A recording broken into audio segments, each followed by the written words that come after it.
কথা দিয়ে কথা রাখেনি নাকি বিএফএস গুলো বলে এটা একটা প্রতারণা, ডিসাইড করবেন আপনারা। আসসালামু আলাইকুম, স্বাগতম সবাইকে তারা ব্লগের নতুন আরো একটা ভিডিওতে। আশা করি সবাই ভালো আছেন। আজকে টপিকে থাকতেছে অ্যাপয়েন্টমেন্টের বেশ কিছু ইনফরমেশন নিয়ে। সেটা হচ্ছে যে আপনারা অলরেডি অবগত আছেন যে বিএফএস গুলো বলে এপ্রিল মাসের 25 তারিখ পর্যন্ত যারা ইমেল করছে তারা মানে এই 1 মাসের ভিতরে বা 30 দিনের ভিতরে ইমেলগুলো রিপ্লাই দেবে বা অ্যাপয়েন্টমেন্টগুলো দিবে। এখন দেখা যাচ্ছে যে তারা এটাও উল্লেখ করে দিয়েছিল যে যারা আগে ইমেল করবে তারা আগে ইমেইলের রিপ্লাই পাবে বা তারা আগে অ্যাপয়েন্টমেন্ট পাবে। তার ভিতরে আরও একটা জিনিস উল্লেখ ছিল যে যাদের নুলস্তার ডেট কম থাকবে তারা একটা প্রায়োরিটি পাবে। বেশ ভালো কথা, সব কিছু মিলে তারা খুব সুন্দর একটা আপডেট দিছিল।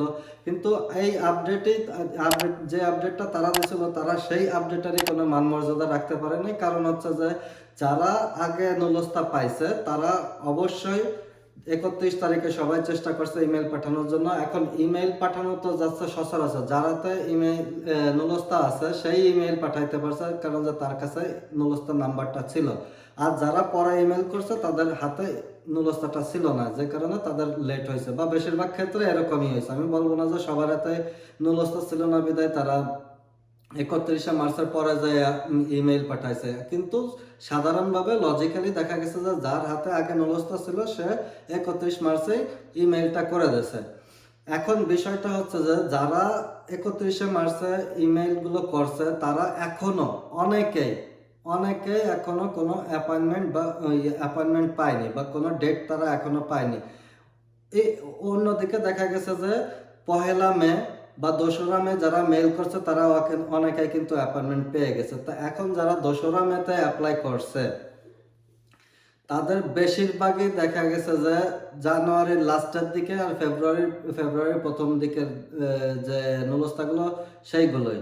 কিন্তু এর আগেও কিন্তু নুলস্তা উঠছে, তারা এখনো অ্যাপয়েন্টমেন্ট পায়নি। তা এটা কিভাবে সম্ভব?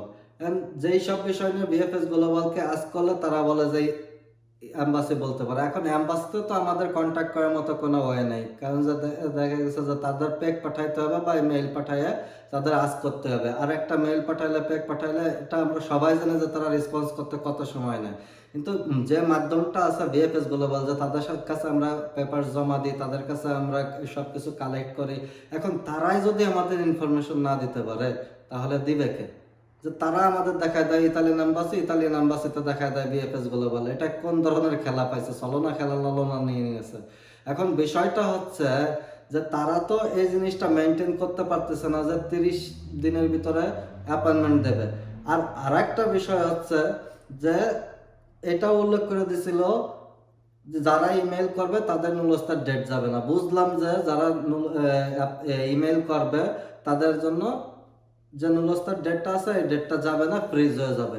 এখন একটা মানুষ 6 থেকে 7 মাস মনে করেন যে প্রিপারেশন নাই ইতালিতে আসার অ্যাপ্লাই করার জন্য, যে ক্লিকদের বেশ আগে থেকে কিন্তু সবাই টাকা পয়সা হোক বা লোক ম্যানেজ করে যেভাবে আস্তে আস্তে কিন্তু অগ্রসর হইতে থাকে এই অ্যাপ্লাই করার জন্য। তা সেইখানে নুলস্তা পাওয়া থেকে শুরু করে তার আগে যে প্রসেসিংগুলো আছে সেগুলো নিয়ে প্রায় দেখা গেছে যে আনুমানিক 6 মাসের একটা সময় নেয় সবাই। তারপরে নুলস্তা পাওয়ার পরে 3 থেকে 4 মাস 5 মাস ধরে অ্যাপয়েন্টমেন্ট নিতে হয়। তারপরে দেখা গেছে যে ভিসা অ্যাপ্লাইয়ের পরে আরও 7 মাস সময় লাগে। তো এখন একটা মানুষের লাইফ থেকে যদি 2টা বছর চলে যায় লাখ লাখ টাকা খরচ করে, তাহলে কিভাবে সম্ভব? তাই এরা দেশের উন্নতিটা কই করতেছে? এই যে যে যুব সমাজ বা দেখা গেছে যারা অ্যাপ্লাই করতেছে, প্রায় 85% মানুষ বাংলাদেশে বেকার বসে রয়েছে শুধু এই ভিসার আশায়।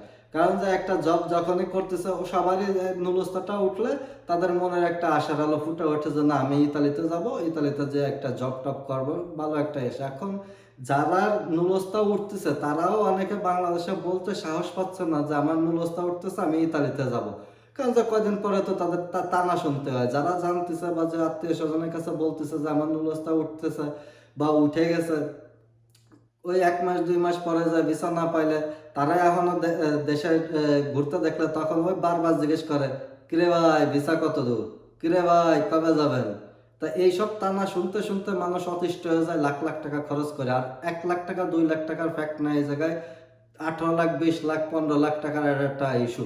তাই এই টাকা দিয়ে মানুষের লাইফের সময় নষ্ট করে মানুষের টানা শুনে তারপরেও যদি একটা অরিজিনাল রেসপন্স বা ভালো একটা রেসপন্স না পাওয়া যায়, ভালো একটা ইনফরমেশন না পাওয়া যায়, তো এই জায়গায় কি আর কথা থাকে। এখন এই যে যে মধ্যস্থতাকারী বিএফএস গ্লোবাল, এই ভারতের বা ইন্ডিয়ার যে কোম্পানিটা, এখন এরা কিভাবে পরিচালনা করতেছে, কিভাবে কি করতেছে, এটা সম্পূর্ণ একটা ধোঁয়াশার ভিতরে রাখতেছে। আমার মনে হয় যে এই জায়গায় বাংলাদেশের কোনো একটা মানুষের বা কোনো একটা মন্ত্রণালয়ের এই জায়গায় একটা পদক্ষেপ নেওয়া দরকার বা হস্তক্ষেপ করার দরকার, যে বাংলাদেশেরই মানুষের এই জায়গায় ক্ষতি হচ্ছে। এই জন্য দেখা গেছে যে বাইরের কান্ট্রির জিনিসগুলো বা বাইরের কান্ট্রির কোম্পানির আশায় না থাকে এই জায়গায় নিজেদেরও কিছু একটা পদক্ষেপ নেওয়ার দরকার আছে, যেহেতু বাংলাদেশের নিজেরই একটা অর্থনৈতিক ব্যবস্থা বা অর্থনৈতিক সাইড ডিপেন্ড করতেছে এই বিদেশগামী যে মানুষ বা বিদেশে যাওয়ার যে একটা প্রসেসিং আছে এটার উপরে। কারণ যে এই মানুষগুলো বাইরে আসার পরে রেমিটেন্স দেশে পাঠাবে